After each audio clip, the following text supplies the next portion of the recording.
รับจับปีโกนสำหรับថ្ងៃដំបូងរហូតដល់2សប្តាហ៍តែគីឡូរបស់គាត់ត្រូវឡើងឬត្រូវចុះត្រូវឡើងប៉ុន្មានត្រូវចុះប៉ុន្មានមុខមាត់រូបរាងក្បាលនិងដៃជើងមានលក្ខណៈដូចម្ដេច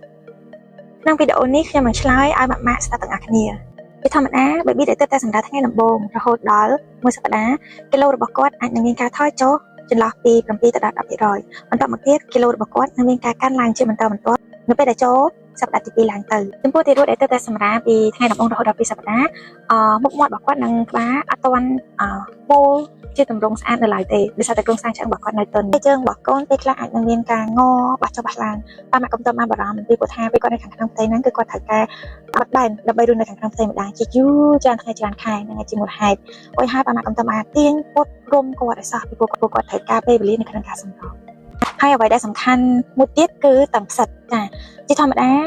ខ្ញុំជឿថានៅពេលដែលម៉ាក់ចេញពីមន្ទីរពេទ្យអ្នកគ្រូពេទ្យប្រកាសជាបរៀនពីការថែទាំតឹងផ្សិតទៅដល់ម៉ាក់ថាតើត្រូវលាងសម្អាតដោយវិធីណា